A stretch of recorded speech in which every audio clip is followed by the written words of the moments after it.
in jail. Kelly drops the domestic abuse charge against Patrick. She realizes that she needs to drop the charges in order to relieve her from the responsibility of having to deal with the children. Patrick returns home amidst a cloud of scandal. All the neighbors knew what was going on. They suspected that Jonathan was her boyfriend. One of the neighbors said that she had actually confronted Mrs. Warren once and said, "What are you doing? You're not fooling me. I know what's going on. If this is what you want, then get a divorce and move. This is not going to work out well." After that, there was no more cookouts. The street where everybody used to play was gone. Thanks to Kelly's affair with her daughter's 19-year-old fiancé. All the people here, everyone involved, had some type of emotional damage, some baggage that they were bringing into this love triangle.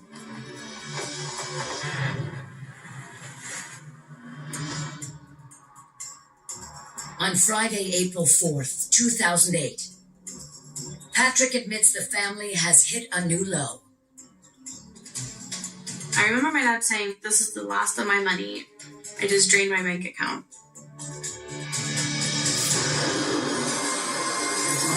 That evening, the situation nears its breaking point.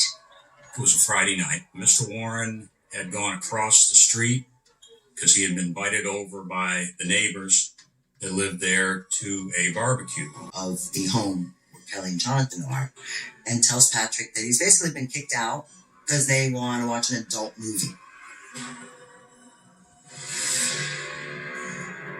Patrick just gets infuriated with this. That was his final straw. He could not wrap his head around this. He goes over to Courtney and says, "Hey, you better go talk to your mom before something bad happens." And I was like, why do I need to talk to her? And here everybody was okay. Out of nowhere, Patrick appears, pointing a gun at his wife. I ran. And my mom starts screaming. And my older brother's behind him, trying to grab the gun from him. Kelly was shot somewhere in her abdomen area. It all happened so fast.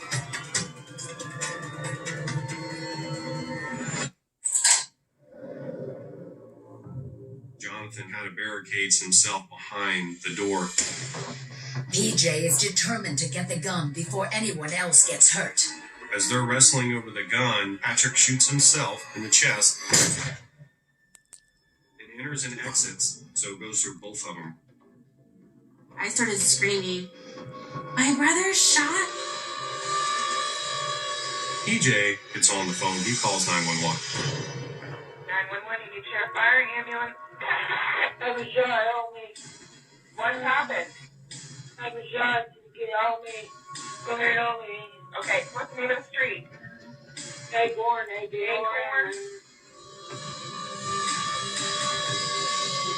With PJ unable to stop him, Patrick sets out to finish what he started.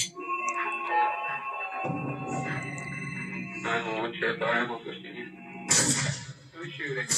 Patrick, Acorn Drive? Patrick shoots multiple rounds into the door itself. We're all on Acorn Street.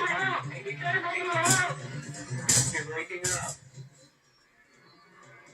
Those rounds then hit Jonathan, who was right behind the door. Hello? Hello, can you hear me? I have help on the way. You need to hang on, okay? Hello? Jonathan is now dead. Patrick is able to force his way into the residence, where he fires 2 additional rounds at Kelly.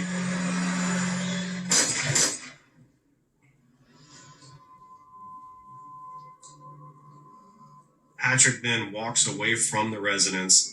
As he's walking towards his residence, he throws his gun and then he goes to the driveway where he then lays there.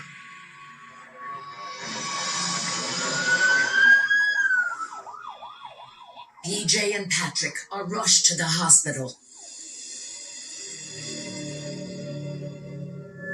I knew my mom was shot, but that didn't mean she was dead. I talked to the cops. They said, Courtney, we need to talk to you. Your mom died. I lost it. I collapsed.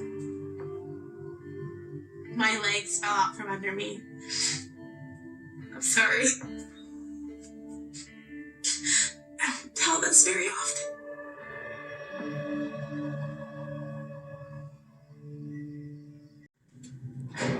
There's no denying what happened that night.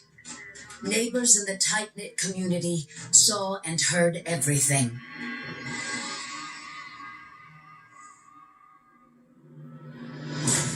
Our defense was heat of passion. Something that builds and builds and builds until it's just a straw that breaks the camel's back. The problem with that defense is that less than a month prior to the homicide, Patrick goes out and he purchases a handgun. So the crime of passion defense goes to the wayside when you have a thought process, I'm going to purchase a gun and I'm going to use it. All these little things started collecting and going, and as that snowball just started going down, there was no stopping it.